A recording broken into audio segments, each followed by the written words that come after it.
It was a cold and silent night, and a man was driving aimlessly, drowning in his own pain. Through the fog, a faint sound made him stop, a choked cry coming from the edge of the bridge. As he approached, he found a small girl, curled up and shivering on the verge of unconsciousness. Without knowing it, in that moment, his life would change forever. But before I tell you this story, subscribe to the channel for more videos like this. The rain hammered against Adrian Beck's windshield with such ferocity that even his luxury SUV's wipers couldn't keep up. Lightning split the dark afternoon sky, illuminating the muddy country road ahead. He shouldn't have taken this shortcut back to his estate, but 42 years of life had taught him that isolation often led to the best decisions.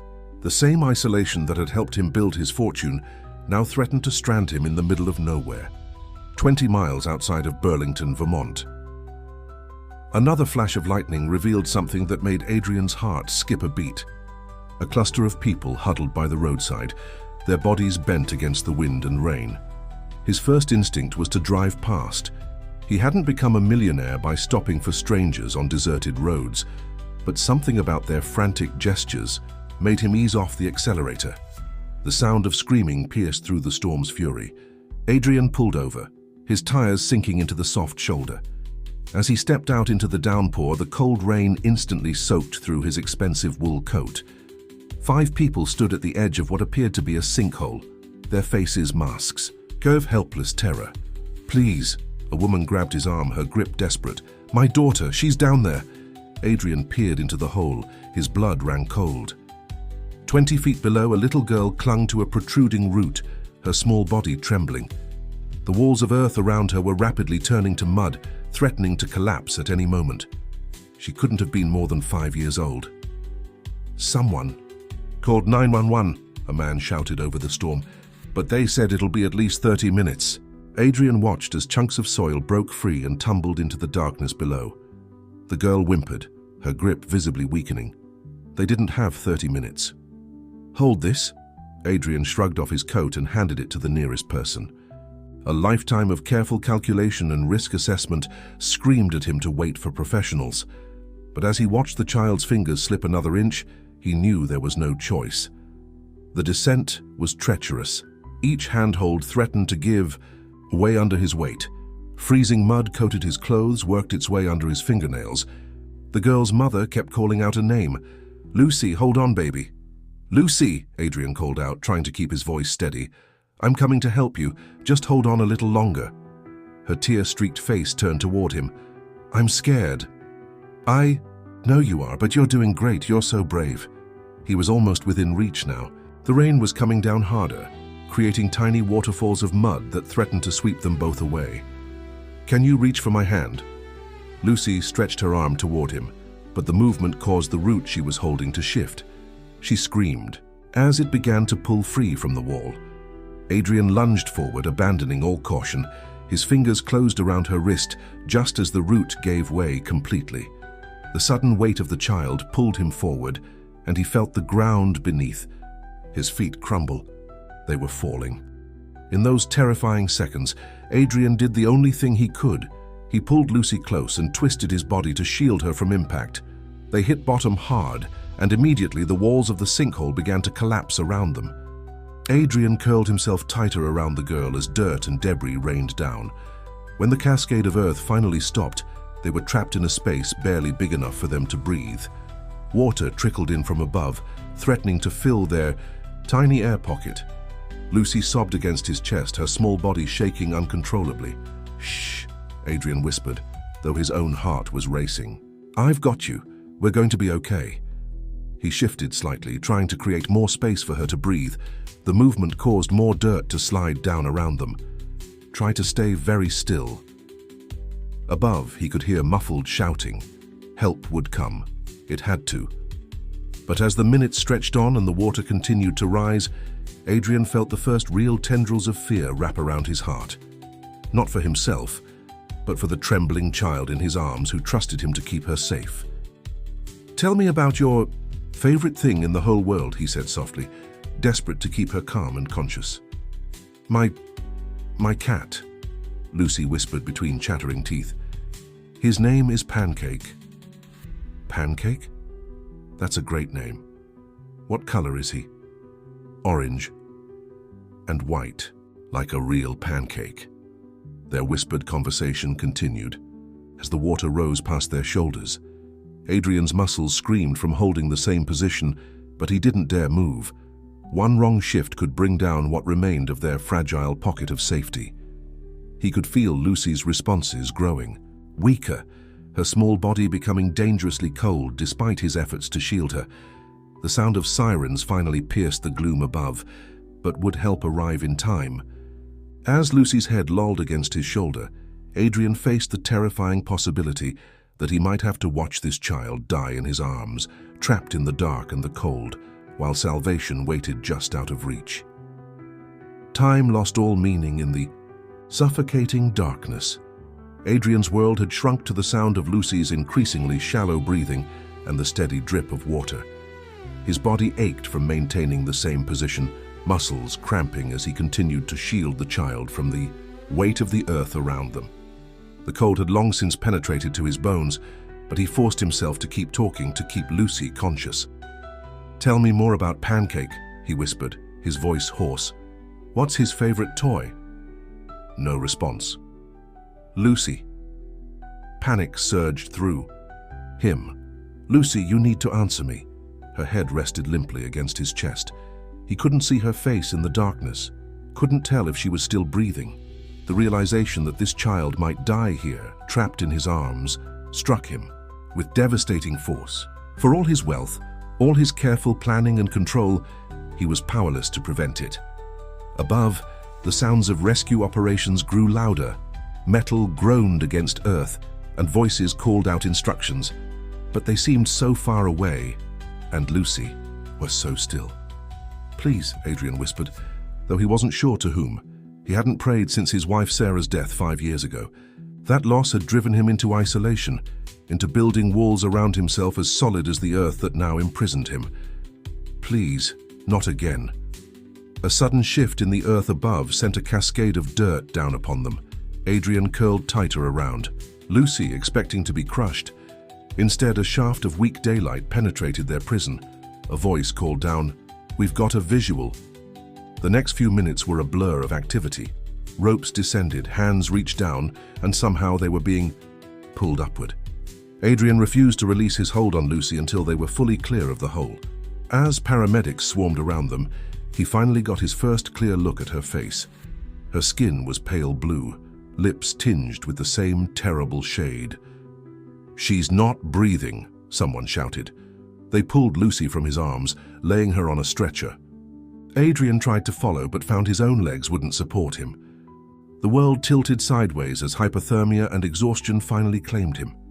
He woke to the steady beep of hospital monitors and the antiseptic smell that brought back memories of Sarah's final days. For a moment, he was lost in time, expecting to see her lying in the next bed. Instead, he found himself alone in a private room, tubes running into his arms and warmth finally returning to his body. "Mr. Beck," a nurse entered, checking his vitals. "You're at Burlington Medical Center. You've been unconscious for almost 24 hours. "The girl," his voice cracked. "Lucy, is she—" "She was treated for hypothermia and some minor injuries. She's going to be fine thanks to you." Relief flooded through him, followed immediately by an overwhelming need to see her, to verify for himself that she had survived. "Can I visit her?" The nurse's expression changed, becoming guarded. "I'm sorry, she's no longer here. Her family checked her out early this morning." "Without—" Adrian struggled to sit up, ignoring the protest of his muscles. "Without talking to me. I need to know they have proper care for her recovery. She'll need follow-up appointments, monitoring." "Sir, please stay in bed. You're still recovering. Yourself." The nurse gently but firmly pushed him back against the pillows.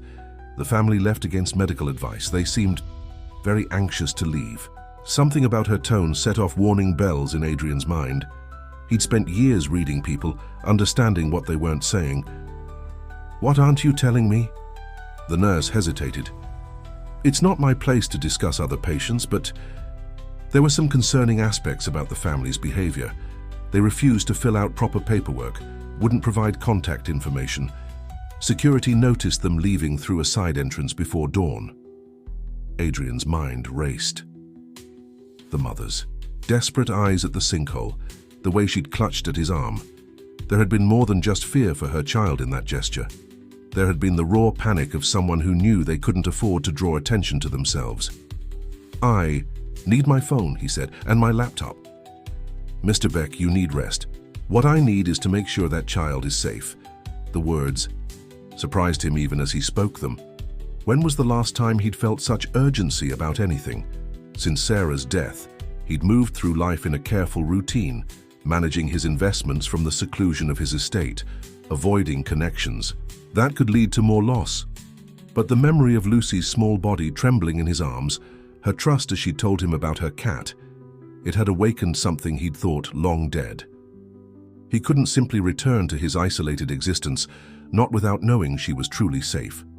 The nurse must have seen something in his expression because she sighed and retrieved his personal effects from a cabinet. As she left, she paused at the door. The mother. When she was filling out the initial forms before they ran, she listed their address as the Pine Grove Mobile Home Park. Adrian's fingers were already flying over his phone's keyboard, pulling up maps and property records. Pine Grove was on the outskirts of Burlington, one of those places the wealthy pretended didn't exist. What he found made his blood run cold. The mobile home park was scheduled for demolition in less than a month. Whatever had driven Lucy's family to run from the hospital, they were about to lose what little security they had left. And somewhere in the back of his mind, a voice that sounded suspiciously like Sarah's whispered that perhaps he hadn't saved Lucy at all. Not yet.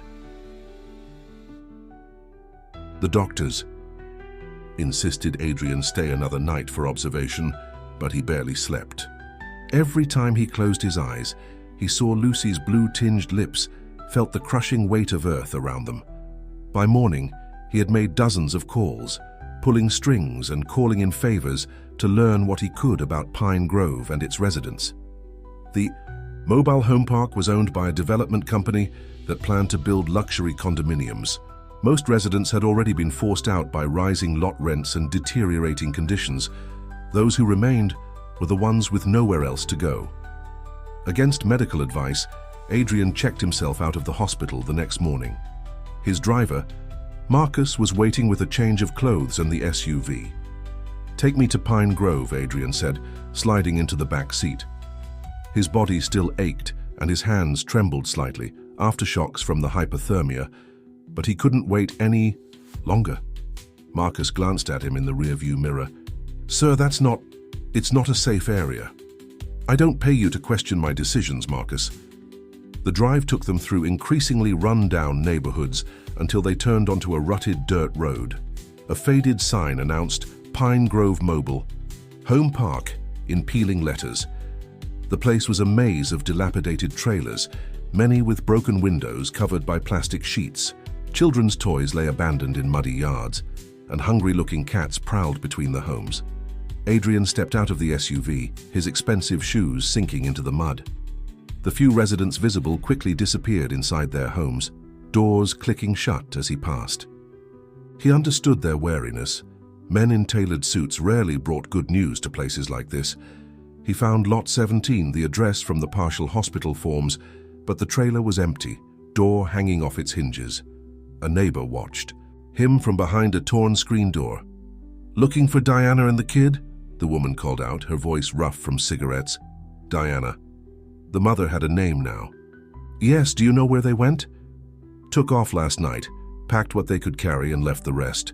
The woman stepped onto her small porch, eyeing Adrian suspiciously. "You one of Mickey's men?" "Who's Mickey?" She snorted. "If you don't know Mickey, you ain't who I thought you were. But if you're looking for Diana, you might try the shelter over on Wilson Street. She stayed there before when things got bad." Adrian thanked her and turned to leave, but her voice stopped him. "Hey, suit, if you find them, Diana's good. People. Whatever she owes, her kid shouldn't have to suffer for it."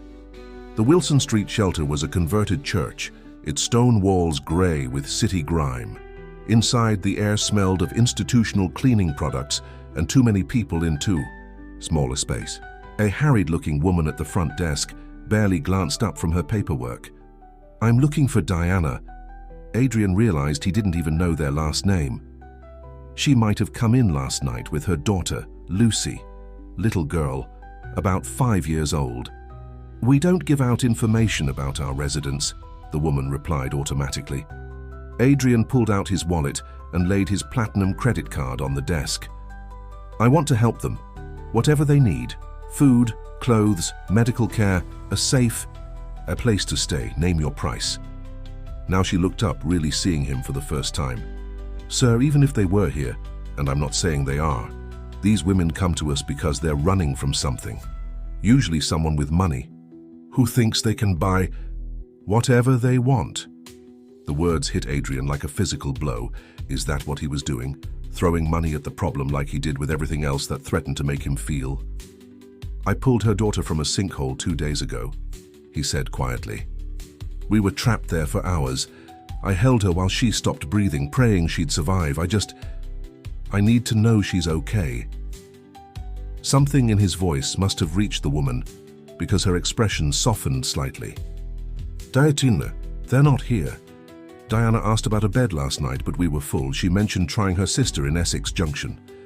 Essex Junction, a working-class suburb where rental properties were slightly more affordable than Burlington proper. It wasn't much, but it was a lead.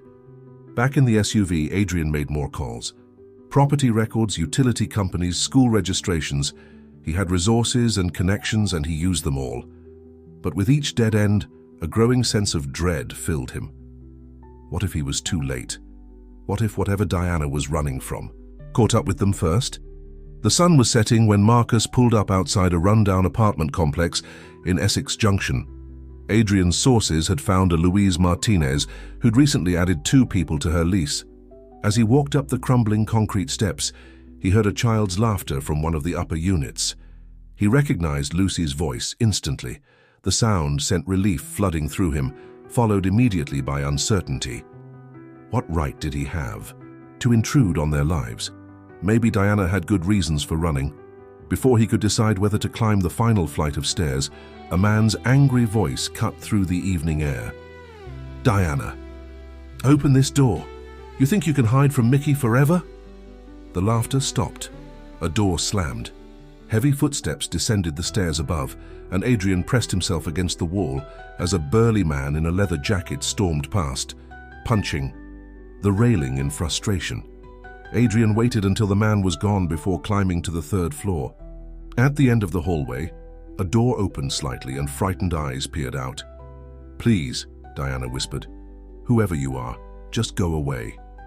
But in the sliver of space beneath her arm, Adrian caught a glimpse of Lucy clutching a threadbare orange cat to her chest, the same cat she'd told him about in the darkness of the sinkhole.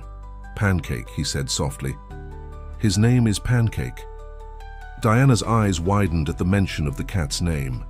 Behind her, Lucy peeked around the doorframe, her small face lighting up with recognition.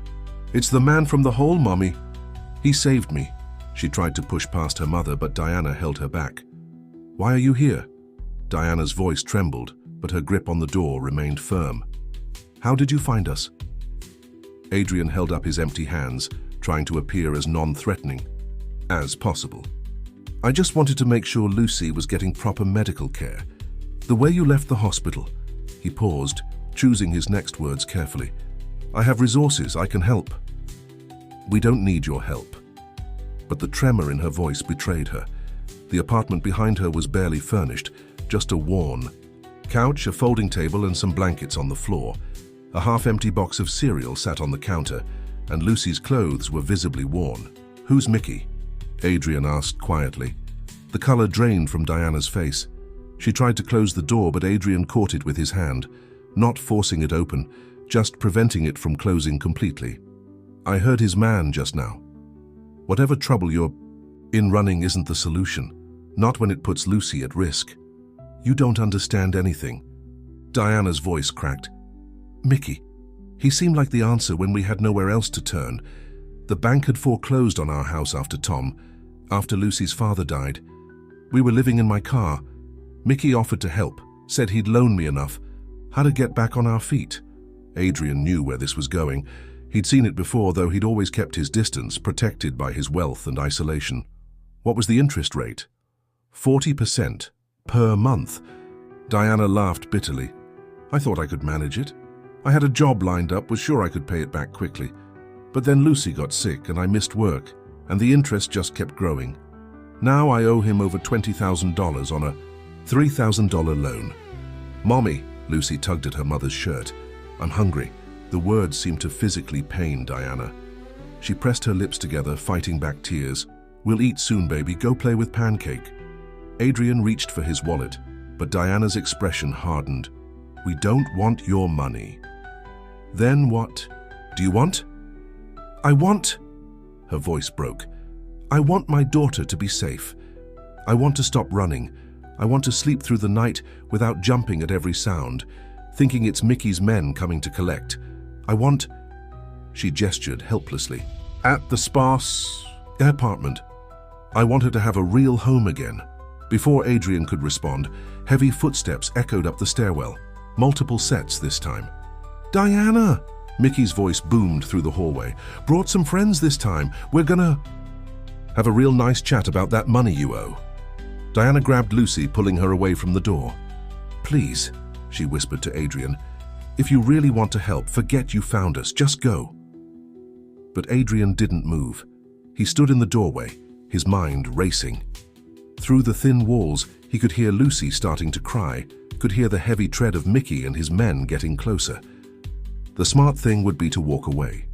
He'd tried to help, they'd refused. His conscience should be clear. But then he remembered the darkness of the sinkhole, how Lucy had trusted him completely, how her small body had grown cold in his arms as he fought to keep her alive. He remembered Sarah in her hospital bed, making him promise not to let her death turn him into someone who stopped caring. Diana, he said, his voice low and urgent, do you trust me? I don't even know you. But I saved your daughter once. Let me do it again. He pulled out his phone.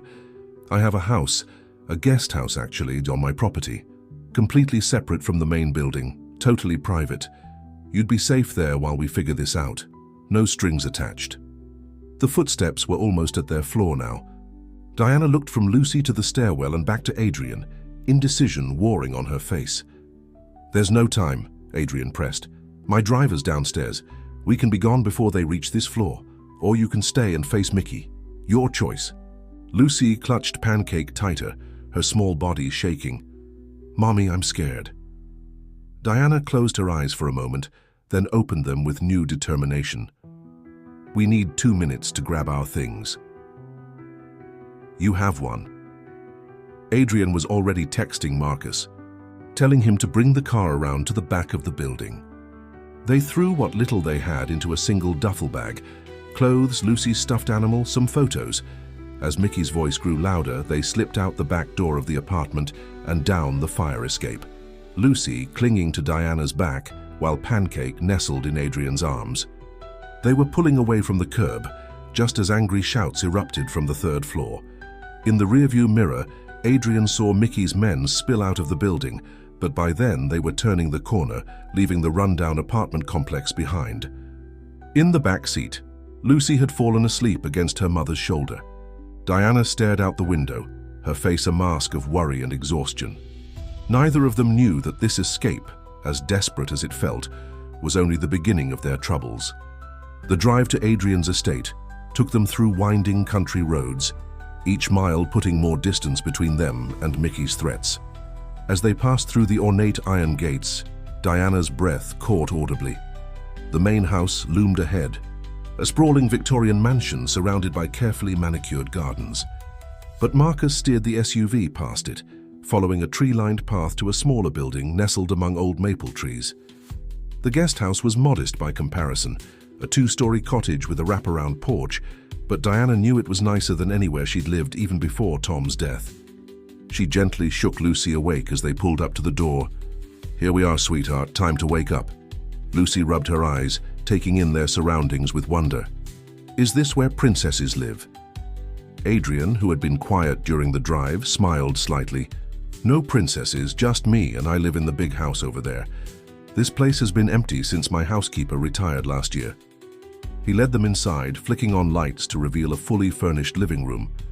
It's yours for as long as you need it. Diana set their lone duffel bag down, her shoulders tense. And what do you want in return? The question hung in the air between them. Adrian understood her suspicion. She'd learned the hard way that help always came with strings attached. He chose his next words carefully. I want you to let me help you deal with Mickey legally. No more running. And I want Lucy to see a doctor for proper follow-up care after the accident.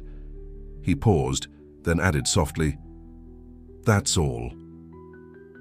You expect me to believe a wealthy stranger just wants to help out of the goodness of his heart?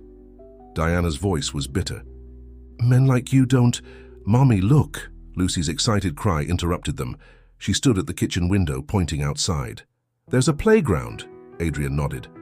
I had it installed last week. I had a niece who used to visit, before my sister moved to California. The pain in his voice was barely perceptible, but Diana caught it. She died leukemia 2 years after my wife. He turned away, moving to the kitchen to open cupboards. I kept the playground, though I'm not. Sure why, the kitchen's fully stocked. Bathrooms upstairs, 2 bedrooms, there's a security system, and Marcus lives above the garage near the main house if you need anything. Lucy tugged at her mother's sleeve. Can I go play? Please? Diana glanced at the darkening sky. It's getting late, sweetie. Tomorrow, okay? Right now you need a bath and dinner. I'll leave you to get settled, Adrian said, heading for the door. There's a landline if you need to reach me, and I've written my cell number on the notepad by the phone. Try to get some rest.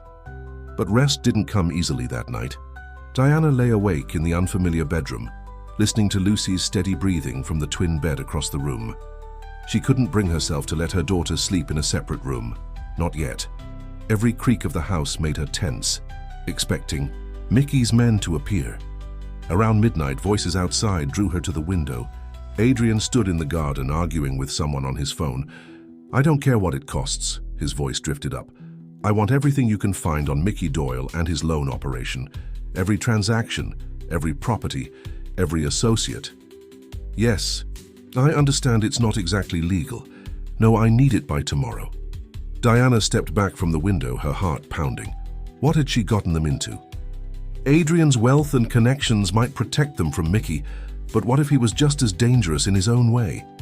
The next morning, Lucy's delighted squeals woke her. Diana rushed to the window to find her daughter on the playground swings, Adrian pushing her higher as she demanded more, higher. Diana hurried downstairs and outside. Lucy, you can't just run off without telling me.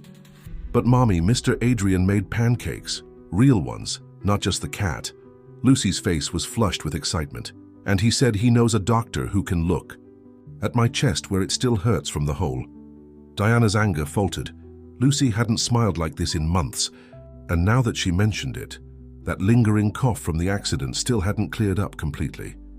Adrian stopped the swing gently. I'm sorry. I heard her moving around early and thought you could use the sleep. There's coffee in the kitchen and my personal physician can be here this afternoon if you're comfortable with that. Before Diana could respond, a familiar car turned into the estate's driveway. Her blood ran cold as she recognized Louise's beaten-up Honda. Her sister had been the only one who knew where they were going. Adrian followed her gaze. Are you expecting someone? No, Diana whispered. But if Louise led them here... She grabbed Lucy from the swing. We have to go, now. Diana, wait. Adrian's voice was calm but firm. Look at the car. There's no one following it. Let's find out what's happening before you run again. Running didn't solve anything before. The Honda parked and Louise stumbled out, her face streaked with tears. Diana, thank God. She ran toward them, then stopped short at the sight of Adrian. They came right after you left, Mickey's men. They trashed my apartment.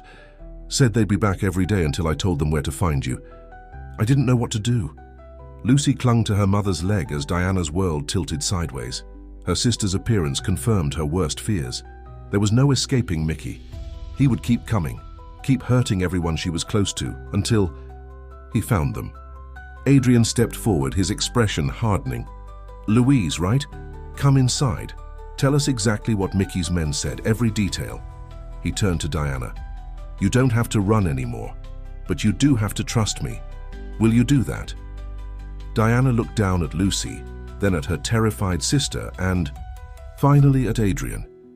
The man who had risked his life to save her daughter was now offering to risk everything else to save them all. But as she watched his face, she saw something that frightened her more than Mickey's threats, a glimpse of the same obsessive determination that had driven her into this nightmare in the first place. Inside the guest house, Louise's hands shook as she clutched a mug of coffee. Her story spilled out in fragments: how Mickey's men had kicked in her door at midnight, how they'd terrorized her teenage son, how they'd methodically destroyed everything she owned while questioning her about Diana's whereabouts. They said, "Next time they'd do more than break things," Louise whispered. "Danny's staying with his father now. I didn't know where else to go." Lucy sat in the corner with Pancake, pretending to read a book, but watching the adults with wide, frightened eyes. Diana noticed how her daughter flinched at every sudden movement, every raised voice. The trauma of the sinkhole had barely begun to fade, and now this. Adrian paced the living room, his phone pressed to his ear as he spoke in low, urgent tones. Diana caught fragments of conversations about financial records and criminal histories. Finally, he ended the call and turned to face them. "My investigators found something," he said. "Mickey's operation isn't just loan sharking. He's been using the debts to force people to sign over property rights, stealing homes from desperate families. There's a pattern of violence, but the local police are compromised. He's got officers on his payroll." "So there's nothing we can do," Diana said, defeat heavy in her voice. "I didn't say that." Adrian sat down across from them, his expression intense. "Mickey's been careful to keep his operation just under the radar of federal authorities, but with enough evidence, the right pressure points." He trailed off as his phone buzzed again. Reading the message, his face darkened. "They found your old house, Diana. The one you lost after Tom died. Mickey owns it now through a shell company, along with 12 others in the area." Louise gasped. "The Rodriguez family's place, the Hendersons, all those foreclosures last year." "Yeah, it was all Mickey," Adrian confirmed. "He's been building a real estate empire on the backs of desperate people, but he's getting bolder, sloppier. The violence against Louise, the heavy-handed tactics, he's leaving a trail." "What good does that do us?" Diana demanded. "He's still out there, still threatening my family. Lucy can't even sleep through the night anymore." As if to emphasize her mother's point, Lucy suddenly burst into tears. "I don't want the bad men to hurt Aunt Louise or Pancake or—" Diana rushed to comfort her daughter, but Adrian got there first. He knelt beside Lucy, his voice gentle but firm. "No one is going to hurt you or your family. Do you remember in the sinkhole when I promised to keep you safe?" Lucy nodded, sniffling. "I'm making that same promise now, to all of you." He looked up at Diana and Louise. "But I need you to be brave a little longer. We can't just hide from Mickey. We need to stop him. Not just for yourselves, but for everyone else he's hurting." "How?" Diana asked. Adrian stood, decision crystallizing in his eyes. "By giving him what he wants. Me." "What are you talking about?" "Mickey's pattern is clear. He targets the vulnerable, people who have no choice but to accept his terms." "But what happens when he gets a chance at bigger prey?" Adrian's smile was grim. "A wealthy, reclusive businessman recently involved in a heroic rescue, the kind of mark con men dream about?" Diana felt her blood run cold as she understood. "You want to let him think he can scam you?" "Not think, no." Adrian began pacing again, energy radiating from him. "I'll reach out through the right channels. Let him know I'm interested in some of his investment opportunities. He'll check me out, find out about my resources, my isolation. I'll play the lonely rich man, touched by your story, easy to manipulate." "It's too dangerous," Diana protested. "These aren't just thugs, they're killers. If they figure out what you're doing, they won't." Adrian's confidence was absolute. "I didn't build my fortune by being naive. I know how to play this game, but I need you both to trust me completely. No more running, no matter what happens next." Louise nodded slowly, but Diana wasn't convinced. She watched Adrian's face, saw the fierce determination there, and recognized something that terrified her. It was the same look Tom had worn in those final months, when he'd been convinced one more risky venture would solve all their problems. "Why?" she demanded. "Why risk everything for people you barely know?" Adrian's gaze shifted to Lucy, who had fallen asleep curled up with Pancake. "Because 20 years ago, I was the child watching my family destroyed by men like Mickey. Because I promised my wife I wouldn't let my grief turn me into someone who stops caring. And because..." He paused, vulnerability flickering across his face. "Because in that sinkhole, holding Lucy, I remembered what it felt like to have a purpose, beyond just existing." The raw honesty in his voice shook Diana, but before she could respond, Adrian's phone buzzed again. The message he read made him stiffen. "They found my connection to you sooner than I expected. Mickey's already making moves to reach out." His expression hardened. "It's starting. Whatever happens next, remember, you're not alone anymore." "But Diana," he met her eyes directly, "you need to decide right now. Are you in this fight with me, or are you going to run again?" Diana looked at her sleeping daughter, at her traumatized sister, at the man who had already risked his life, once to save them. The choice she made next would change all their lives forever, if they survived it. Diana spent a sleepless night wrestling with Adrian's proposal. By morning, dark circles shadowed her eyes, but her decision was made. She found Adrian in his study, already dressed in an impeccable suit despite the early hour. "If we do this," she said from the doorway, "we do it my way. No more surprises, no more unilateral decisions. I need to know everything." Adrian looked up from his laptop, relief flickering across his face. "Agreed. You should know, Mickey took the bait faster than expected. He's arranged a meeting for this afternoon at the Burlington Country Club. That's it fast." Diana's stomach churned with anxiety. "He's desperate too. My investigators found out why." Adrian turned his laptop to show her a series of documents. "Mickey's entire operation is built on borrowed money. He's got millions in loans coming due next month, backed by all those properties he stole. If he can't pay, he loses everything. And you're going to offer him a way out? Better. I'm going to offer him exactly what he wants, a wealthy mark he can squeeze for every penny." Adrian's smile was cold. He just won't realize he's walking into a trap until it's too late. Throughout the morning, Diana watched Adrian transform himself. Gone was the intense, controlled man who had pulled Lucy from the sinkhole.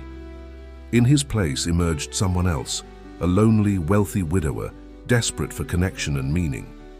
He practiced the role as Louise helped him select the perfect outfit, one expensive enough to signal wealth, but slightly ill-fitting, suggesting a man who had lost interest in appearances.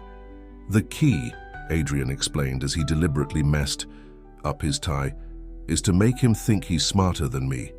Men like Mickey, they're predators, they can smell desperation, so we give him what he expects. A rich man who saved a little girl and now can't let go. Someone whose guilt and loneliness make him an easy target." Lucy watched the transformation with confusion.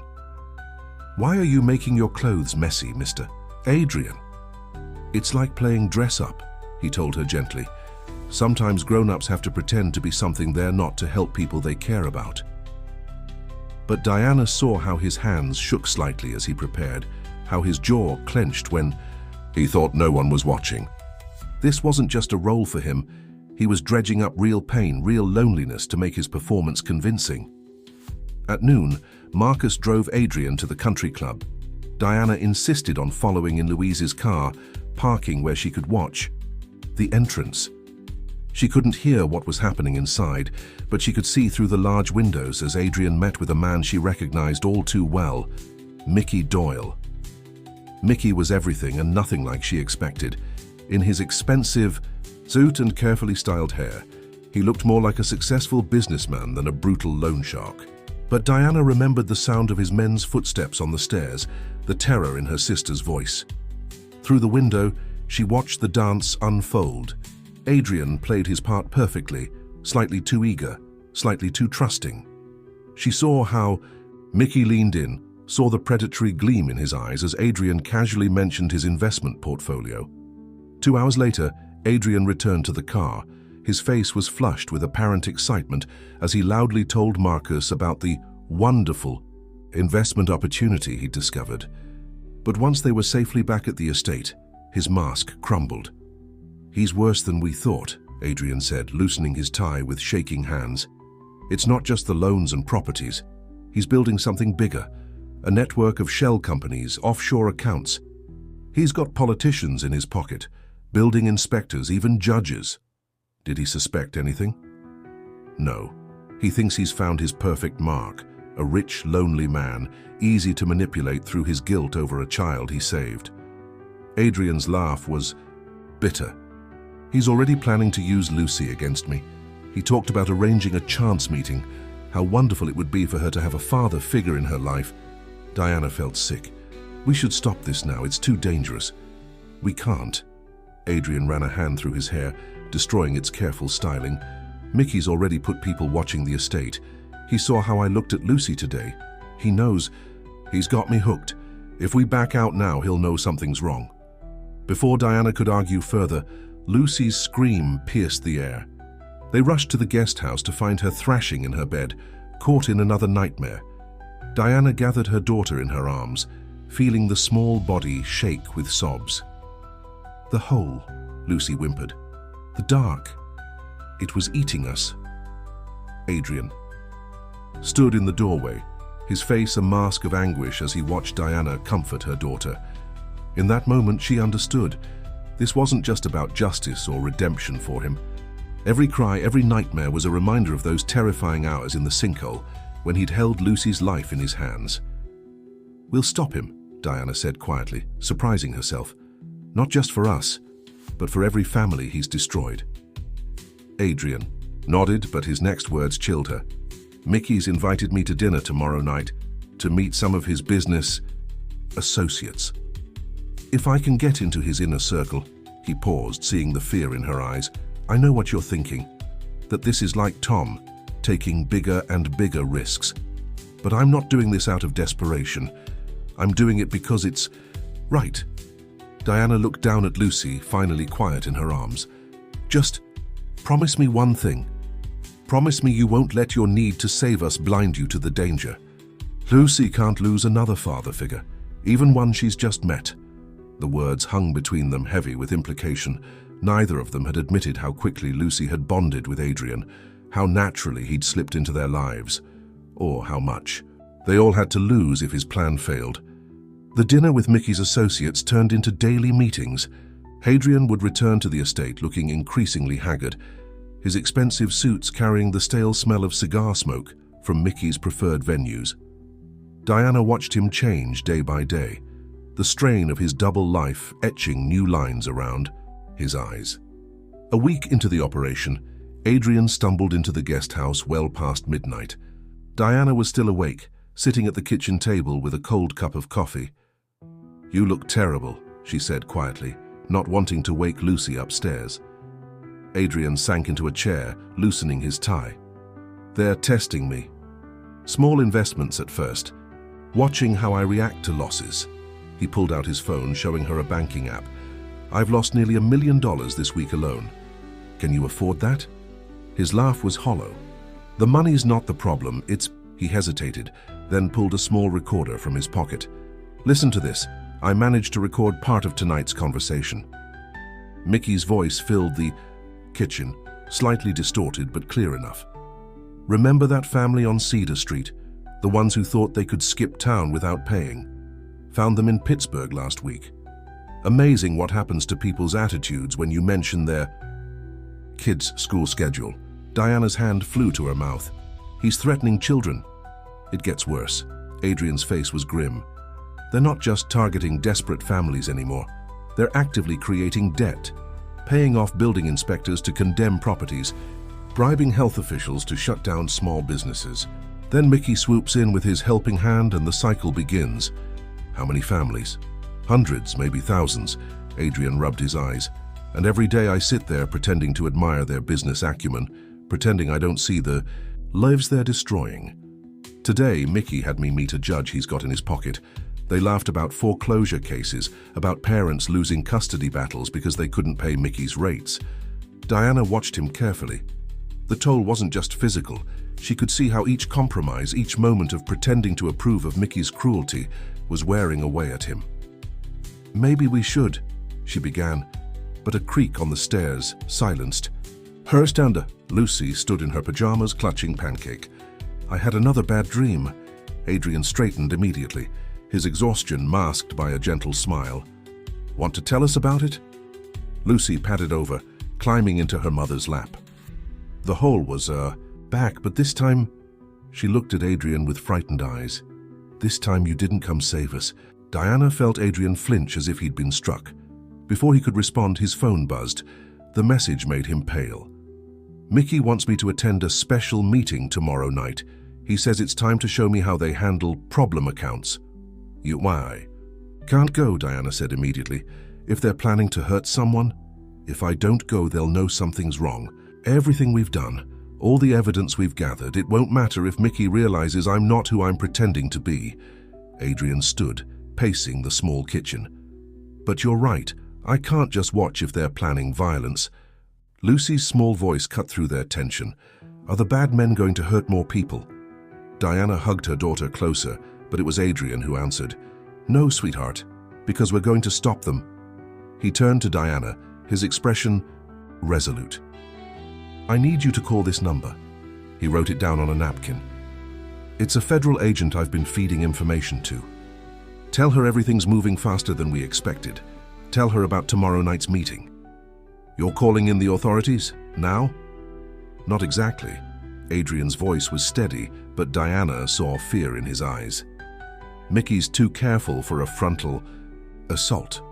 But if we can document an actual crime in progress, get evidence of him ordering violence." He trailed off as Lucy yawned widely. "Back to bed, sweetie," Diana said, standing with her daughter in her arms. When she returned downstairs, Adrian was staring out the window at the dark grounds. "There's something I haven't told you," he said without turning around. "About Sarah, my wife. Her death wasn't just from cancer. She was investigating corruption at her law firm, similar patterns to Mickey's operation. The stress, the late nights. Her doctors said it accelerated the disease. She made me promise on her deathbed that if I ever had a chance to fight that kind of evil, I wouldn't look away." Diana moved to stand beside him. "Adrian, I know what you're thinking, that I'm using you and Lucy to fulfill a promise to my dead wife, that I'm trying to save you to make up for not saving her." He finally turned to face her. "Maybe you're right, but does that make what we're doing any less necessary?" Before Diana could answer, Adrian's phone buzzed again. This time, the message made him go completely still. "Mickey wants me to bring Lucy to the meeting tomorrow night. Says it's time I see what a real family looks like." His hands clenched into fists. "He's not just testing my cover story anymore. He's testing how far he can push me." Diana felt the world tilt beneath her feet. No, absolutely not. "If I refuse, he'll know something's wrong. If I make excuses..." Adrian's voice cracked. "Diana, I think he already suspects something. This isn't just a test, it's a trap." Upstairs, they heard Lucy cry out in her sleep again. Diana looked toward the sound, then back at Adrian. The choice facing them was impossible. Risk exposing Adrian's deception and lose their chance to stop Mickey, or put Lucy in the path of a monster who had already destroyed countless families. Adrian's next words confirmed her worst fears. "Mickey's men aren't just watching the estate anymore. They followed Louise today. They know where Danny's school is. We're running out of options." The next day crawled by with unbearable slowness. Diana paced the guest house, alternating between watching Lucy play in the garden and staring at her phone, waiting for word from the federal agent. Adrian had secluded himself in his study, making calls and preparing for the evening ahead. Late afternoon, dark clouds gathered over the estate, eerily similar to the day of the sinkhole. Lucy sat at the kitchen table coloring pictures, while Diana and Louise discussed their limited options. "We could just run," Louise suggested, not for the first time. "Take Lucy and go somewhere he'd never find us." Diana shook her head. "He found us before, he'd find us again." She watched her daughter carefully draw a picture, of what appeared to be Adrian pushing her on the swings. And even if we could escape, what about all the other families? The ones he's still hurting? A knock at the door made them both jump. Adrian entered, looking more composed than he had in days, but Diana noticed his hands trembling slightly. The federal agent called back. He said quietly, "They're mobilizing a team, but they need more time. At least 48 hours to get everything in place." "We don't have 48 hours, Diana whispered. "The meeting's in 3 hours. "I know." Adrian knelt beside Lucy's chair. "Hey, sweetheart. Remember how we talked about sometimes having to pretend things to help people?" Lucy nodded, not looking up from her drawing. "Like when you made your clothes messy to trick the bad men." "Right. Well, tonight we might have to do some more pretending. But I need you to understand something very important." He waited until she met his eyes. "No matter what happens, no matter what anyone says or does, I won't let anyone hurt you. Do you believe me?" Lucy's small hand reached out to touch his face, a gesture so innocent and trusting that Diana had to turn away to hide her tears. "I believe you, like in the hole." Adrian's voice roughened, just like in the hole. They spent the next hour preparing Lucy, teaching her what to say and what not to say. Diana's heart broke watching her daughter practice her pretend story about how she'd met Adrian, carefully avoiding any mention of Mickey or the debt. At 6 o'clock, Marcus pulled the car around. The drive to Mickey's restaurant was silent, tension building with every mile. Lucy sat between Diana and Adrian in the back seat, clutching Pancake despite their gentle suggestions that she leave the cat at home. "Remember," Adrian said as they pulled up to the restaurant, "no matter what Mickey says or does, stay close to me. Diana, if anything feels wrong, anything at all, take Lucy and get out. Marcus knows what to do." The restaurant was upscale but empty of regular customers. Mickey's men lounged at various tables, trying too hard to look casual. Mickey himself stood to greet them, his smile not quite reaching his eyes. Adrian, and this must be the famous Lucy. He knelt to her level, but Lucy shrank back against Adrian's leg. "I've heard so much about you, sweetheart." Diana watched, she in horror as Mickey's gaze fixed on Pancake. "What a lovely cat. May I hold him?" Before anyone could stop her, Lucy clutched Pancake tighter. "No, he doesn't like bad men." The silence that followed was deafening. Mickey slowly straightened, his friendly mask slipping for just a moment to reveal something cold and calculating beneath. "Bad men?" He looked at Adrian.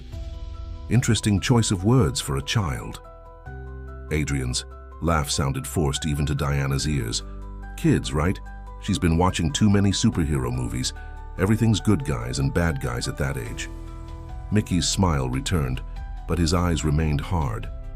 "So of course, why don't we all sit down? I've arranged a special dinner, and afterward, Adrian, we can discuss that investment opportunity we talked about." They were led to a private dining room in the back. Diana's instincts screamed danger with every step. The room had no windows, and two of Mickey's largest men positioned themselves by the only door. As they sat down, Mickey pulled out his phone, making a show of checking messages. "Oh, interesting news. Seems your sister's boy, Danny, is it? Has quite the talent for basketball. His team's playing tonight. Shame if anything happened on his way home from the game." Diana's blood ran cold. Under the table, she felt Adrian's hand grasp hers, squeezing once, a signal they'd arranged. Whatever happened next, she had to be ready to move. "Now then," Mickey continued pleasantly, "let's talk about family. Adrian, you've been so generous helping Diana and Lucy, but I wonder, have they told you the whole story about why they really needed that loan?" Lucy whimpered softly, and Diana saw Adrian's jaw clench. They were walking into a trap, but there was nowhere left to run. Mickey leaned forward, his voice dropping to a confidential whisper. "You see, there's something about Tom's death that the police never investigated. Something that might interest you given how attached you've become to his family." Adrian's hand tightened on Diana's as Mickey reached into his jacket, but instead of a weapon, he pulled out a manila envelope. "Before we discuss tonight's business opportunity," Mickey said, sliding the envelope across the table. "I think you should see what's inside. Consider it. Due diligence." The envelope sat between them like a live bomb, and Diana knew with terrible certainty that whatever Mickey had planned, their carefully constructed deception was about to shatter. Adrian's hand hovered over the envelope, his composure slipping for the first time since they'd entered the restaurant. Around them, Mickey's men shifted closer, their movements casual but deliberate. "Open it," Mickey said, his voice soft but full of malice. "I think you'll find it illuminating." With seemingly steady hands, Adrian opened the envelope and removed several photographs. Diana caught glimpses of surveillance photos, her and Adrian at the guest house, Louise arriving at the estate, but also older images. Her breath caught as she recognized photos from before Tom's death. Interesting. Timing, wasn't it? Mickey's voice dripped with false sympathy. Tom takes out a massive life insurance policy, and 3 months later he's dead. Car accident, they said. Very tragic. Very convenient. Lucy clutched Pancake tighter, not understanding the conversation, but sensing the growing tension. Diana wanted to grab her daughter and run, but Mickey's men now blocked every exit. "And now here you are," Mickey continued, "a wealthy man with a hero complex falling right into their trap. Tell me, Adrian, did you ever wonder why Diana was so quick to accept your help? Why she let you get so close to her daughter?" Adrian's voice was dangerously quiet. "What exactly are you suggesting, Mickey?" "Insurance fraud is such an ugly term." Mickey smiled, showing too many teeth. "But then so is murder. The police never did figure out why Tom's brake lines failed that night. And now here you are, another wealthy man, another tragic story." He spread his hands. "I just hate to see history repeat itself." Diana's mind raced. The insinuation was horrible enough, but something wasn't adding up. Why would Mickey reveal this now in front of Lucy? Unless... Adrian's next words confirmed her fears. "You've been investigating me." "Of course I have." Mickey leaned back, supremely confident. "Did you think I wouldn't? Did you think I wouldn't recognize a federal investigation when I saw one? All those careful questions, the meetings with business associates who just happened to be wearing wires." Diana felt the blood drain from her face. He knew. He'd known all along. "Here's what's going to happen," Mickey said pleasantly. "Adrian, you're going to call off your federal friends. Diana, you're going to sign some papers transferring custody of Lucy to your sister. Temporarily, of course, just until you've had time to reconsider your cooperation with the authorities." "No," Diana whispered, pulling Lucy closer. "No?" Mickey's smile vanished. "Then I'll have to assume you're comfortable with Lucy learning the truth about her father's death, about her mother's role in it. I have enough evidence here to put you away for a very long time, Diana. And where do you think Lucy will end up then?" "The evidence is fake," Adrian said flatly. "You arranged Tom's accident, didn't you? Set up the insurance policy, made it look like Diana was involved. It's what you do, create debts, create desperation, and then swoop in to help." Mickey's laugh was cold. "Prove it." "Oh wait, you can't. Because all your evidence, all your careful recordings of our meetings, they're worthless now. Who's going to believe anything you've gathered when it comes out you were romantically involved with your star witness, when it turns out you were helping a black widow set up her next victim?" Diana felt sick. The trap was perfect.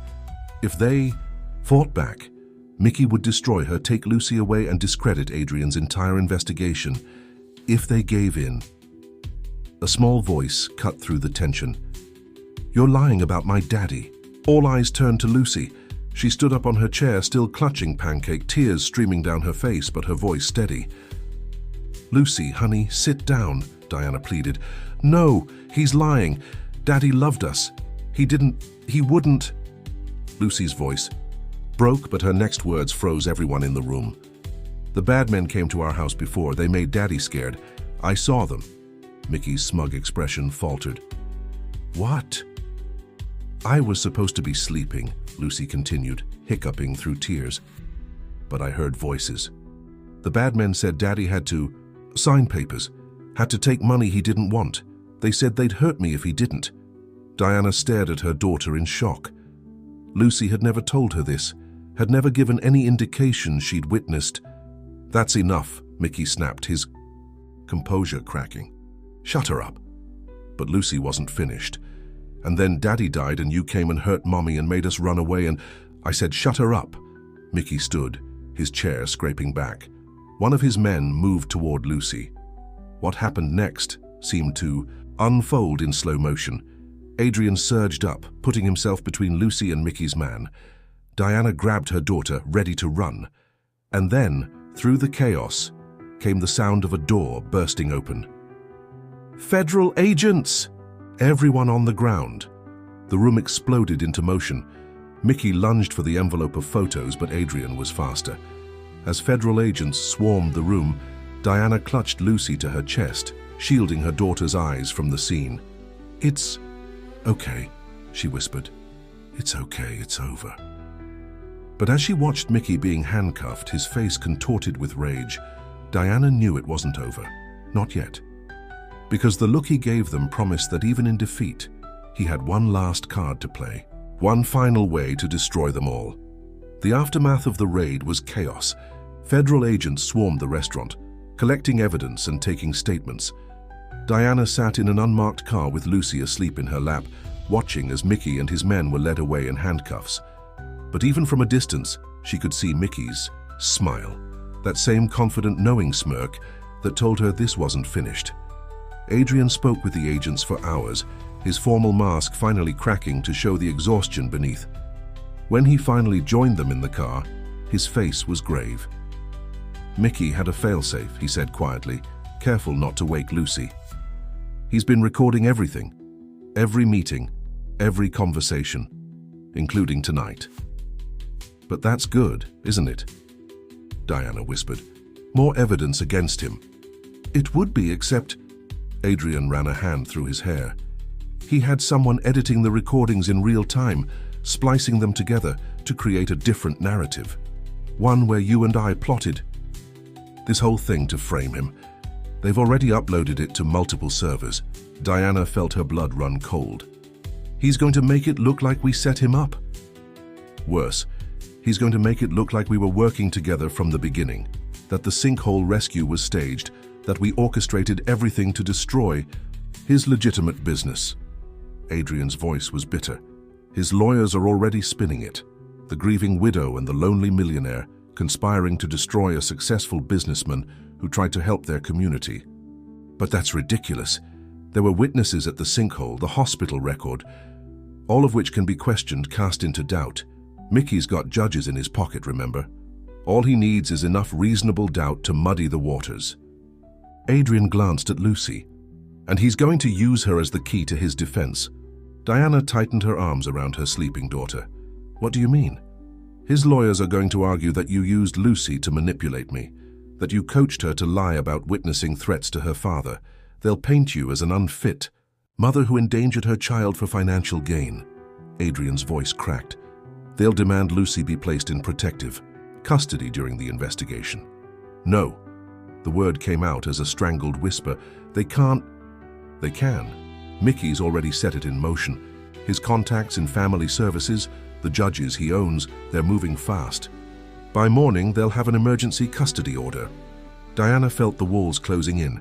Everything they'd done to protect Lucy, to stop Mickey, was being twisted into a weapon against them. "What do we do?"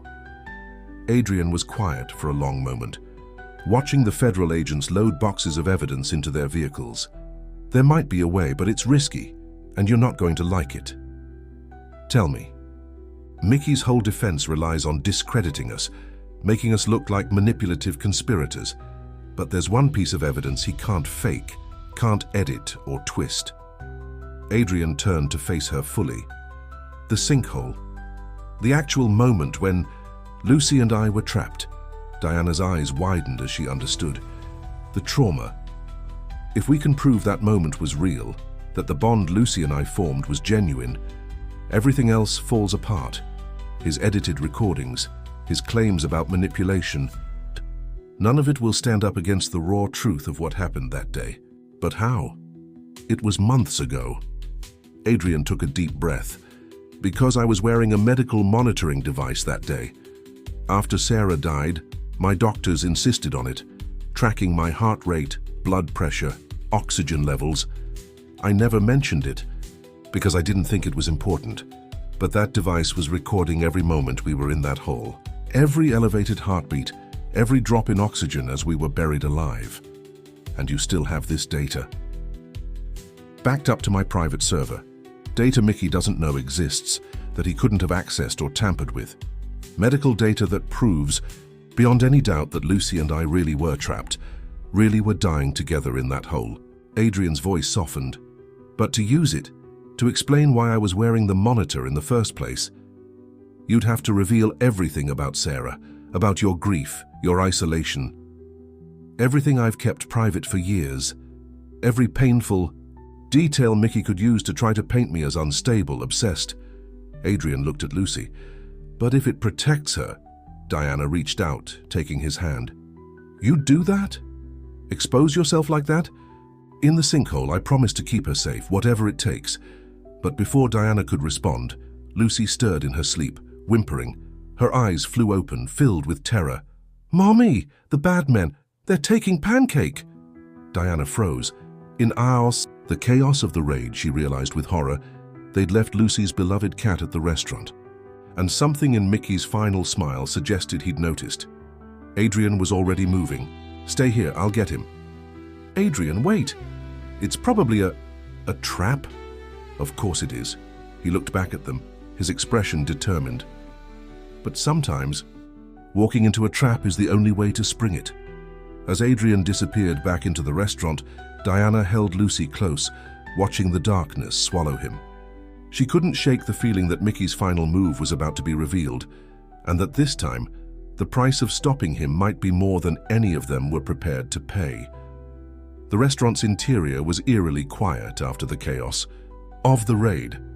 Adrian moved through the darkened dining room, his footsteps echoing on the hardwood floors. Pancake had to be here somewhere. They'd last seen the cat when Mickey's men had forced them into the private dining room. A noise from the kitchen made him pause. It could be federal agents still processing the scene, but something felt wrong. The hair on the back of his neck stood up as he remembered Mickey's confident smile. Looking for this? Mickey's voice drifted from the shadows.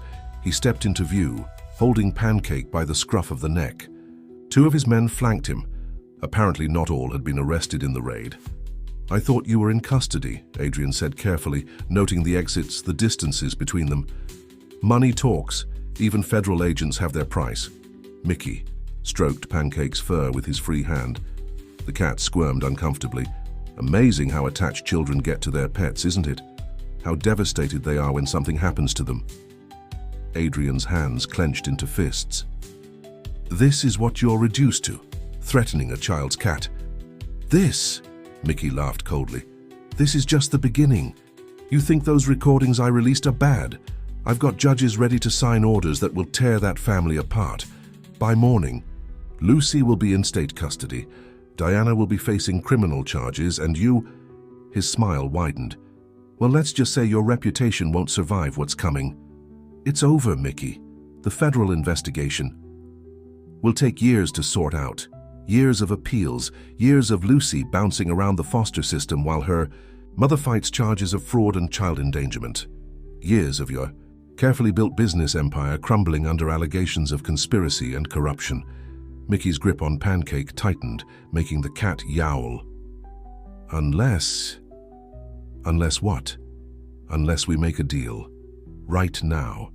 You have 1 hour to transfer $10 million to an offshore account. Do that and all the evidence disappears. The recordings, the testimonies, the custody papers, all of it goes away. Adrian felt a familiar tightness in his chest, the same feeling he'd had in the sinkhole when the walls were closing in and air was running out. And if I refuse? Mickey nodded to one of his men who pulled out a phone. Then I make one call and the system crushes them. Lucy goes into emergency custody tonight. Diana gets arrested for conspiracy and child abuse. Your choice. Time seemed to slow as Adrian weighed his options. He could pay, he had the money, but men like Mickey never stopped. Today it was 10 million, tomorrow it would be 20. The demands would never end. In that moment of clarity, Adrian understood what he had to do. He reached slowly into his jacket, watching Mickey's men tense. "You want evidence, Mickey? Here it is." He pulled out his own phone, showing the screen. "My medical monitoring data from the day of the sinkhole. Proof that it was real, that Lucy and I really were dying in that hole. Proof that destroys your whole conspiracy theory." Mickey's smile faltered slightly. "Medical data, that's your big play?" "Not just data. Look at the timestamp, it's still recording. Has been this whole time." Adrian's voice hardened. "Including this conversation, including your admission about bribing federal agents, about falsifying evidence, all of it streaming live to my lawyers and to the FBI." The color drained from Mickey's face. One of his men started to reach for a weapon, but Adrian continued speaking, his voice steady. "Your men move, the stream goes public instantly, and not just to law enforcement, to every news outlet in the country. Your chance at reasonable doubt? Gone. Your judicial contacts? They'll run for cover the moment this goes viral." "You're bluffing," Mickey snarled, but uncertainty crept into his voice. "Am I? You investigated me, Mickey. You know how I built my fortune, security systems, data management. Did you really think I'd walk back in here without protection?" A commotion outside made them all turn. Through the windows they could see federal agents returning, surrounding the building. "Turns out real federal agents don't take kindly to corruption in their ranks," Adrian said quietly. "Your bought friends are already confessing, trying to make deals." Mickey's composure finally cracked. He shoved Pancake roughly away. Adrian lunged forward to catch the cat before it could hit the ground. By the time he straightened up, federal agents were pouring through every door. This time, when they led Mickey away, there was no confident smile, no hidden ace up his sleeve, just the look of a man who had finally run out of moves.